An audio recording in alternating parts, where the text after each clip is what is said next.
Today is the Haskara, the first yard site of my father, Avi Mori Yikari Michael Ben Shimon.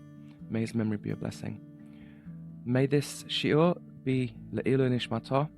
So, Rav Yosef said, I lo ha yoma deka gerim, kama Yosef ika b'shuka. Which basically means, if it weren't for this day of Shavuot, I would be just another Yosef in the marketplace. Chazal refer to Shavuot as Yom Chatunato, Zu Matan Torah, in the Midrash. I.e., the drash is that this is the day that we entered a very special relationship with Hashem. Now, this is on the level of drash, but there are 4 levels to the Torah: Pshat, Remez, Drash, and Sod. How do we know this on the level of Remez? Well, the Torah uses the word Anochi instead of Ani, and the Gemara in Shabbat says that Anochi is a notricon, an anagram, Rashi Tevot, of Ana Nafshit Ketavet Yehavit. I gave my soul in writing to you. This is a very close and personal relationship, as we can see. Now, there's also many sources in the Sod. I don't need to bring any of those. That's very clear. The Zohar is all about our special relationship with Hashem. But how do we know this on the level of Pshat? Well, it's in the word Elokecha. Hashem said, I am your God. He said, you. This is similar to what Chatan says under a chuppah. How does it begin? Harei at mekudeshet li. You are mekudeshet for me. This is a proposal. Hashem is saying, I want to be yours. Now, this helps us answer some questions. Why in the Dayanis of the Haggadah, for example, do we say, Ilu karavnu lifnei hasinai, v'lo natan lanu et haTorah, Dayenu? If you'd have taken us to Har Sinai but didn't give us the Torah, it would have been enough. Surely the whole point of coming to Har Sinai was to get the Torah. Well, true, and receiving the Torah, which is our very life, was an absolute necessity, don't get me wrong. But even if we didn't get the Torah, it would have been worth it just to enter this special relationship with Hashem. So we are no longer just the Yosefs in the marketplace. Also, it helps us answer the heretic who said, I thought Jews were supposed to be clever. Yet when Hashem gave them the Torah, they said, Na'aseh v'nishma. Is it really wise to accept a contract before you've read the terms of the contract? Indeed, this is what the nations of the world did according to the Midrash. Hashem took the Torah and he offered it to all the nations, and famously each one said, what's in it? Hashem specified an Issur that they couldn't handle because of how much they were misasek in that Issur, and they said no. The answer is simple. There's a Gemara that says that when the Jews answered about the commandments at Har Sinai, they said yes to each mitzvah aseh, each positive mitzvah, and no to every Issur. But there's a different opinion that says that they said yes to both, as in, yes, we will do that, and yes, we will not do that. What's the nafkamina? The nafkamina is, who are we responding to? Are we responding to the mitzvah or to Hashem, the mitzvah giver? The skeptic and the nations of the world heard mitzvah, and that's why they blew it. The very moment they said what's in it, they already blew it. It didn't matter if they were going to say yes after that. But we heard him. We said yes to him. Yes, we will keep your positive mitzvot. And yes, to him, we will keep your negative mitzvot. We wanted him. And that's why we didn't need to hear what the conditions were. As soon as he offered us a chance to be his, we said yes, regardless of whatever the conditions were. And indeed, this is to our great credit.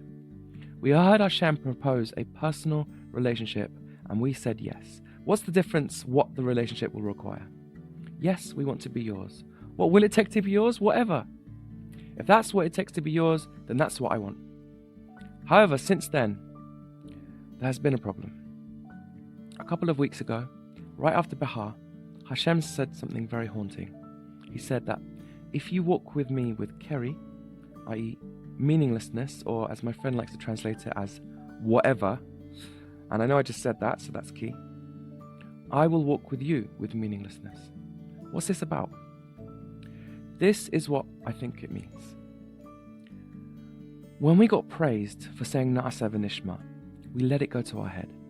We got it into our head that the epitome of being a good Jew is Na'aseh without the nishma. We got stuck on saying whatever.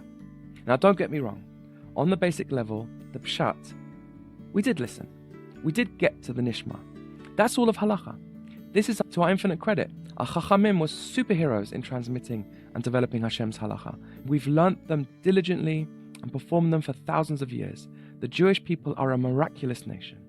I am not talking about what. I'm talking about why. Many of us have got it into our heads, unfortunately, that we should never try to find out why. Is this really such a good thing? Let me give a mashal. A wife asks her husband to bring her 13 flowers every Friday for Shabbat. Should he ask why or not? Well, if he asks why, that's rude. It's like he's saying, you better have a good reason, otherwise what's the point? Similarly, if we had asked Hashem, why should we do this and why should we do that? Then we would have been even worse than the nations, who only ask what. We would be implying to Hashem that unless it makes sense to us, then we wouldn't see any reason to do it. We wouldn't trust Hashem to have a good reason, nor would we care if it's meaningful to him or not. In fact, it seems like many people think that it's not meaningful to him. A misunderstanding of our tradition, perhaps a fulfillment of that verse I was saying before. If we don't care if it's meaningful to him or not, then we are dafka making about us, and some people even openly say that. It's all about us.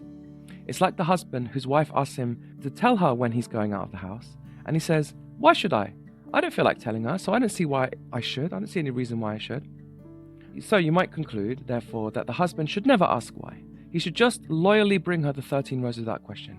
Surely that's a sign of devotion and love. Yeah? Well, yes and no. If he never, ever, ever gets round to asking her why, this is also bad.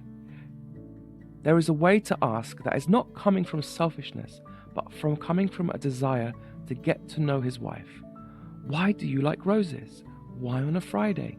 Why specifically 13 and not 12? Is this meaningful to you? Tell me. I want to know you. One of the most neglected mitzvot of all is the mitzvah to get to know Hashem, Yediat Hashem. Many people minimize Musa, they minimize Hashkafa, and they certainly minimize Kabbalah to a large degree. Unfortunately, this is the problem. The Kabbalah is essential, as we learn from the Arizal and many others. This is what the Torah is, his soul in writing. We learn it lishma, for his sake. What does that mean? It means we learn not just for personal benefit, but because we want to get to know its author. We want to know Hashem. And the best way to do that is through the Musa, the Hashkafa, the Gemara, and the Kabbalah. I mean, I recently heard Harav Hagaon, Asher Weiss Shlita say this too. The yeshiva are there to teach us how to learn, and they're doing a great job with that. But it's up to us to actually get round to learning. And learning is Gemara, Halacha, and Hashkafa. We mustn't neglect Hashkafa because this is how we get to know Hashem. Halacha is what he likes and doesn't like, and the Hashkafa is the why, especially the Kabbalah and the Chassidut.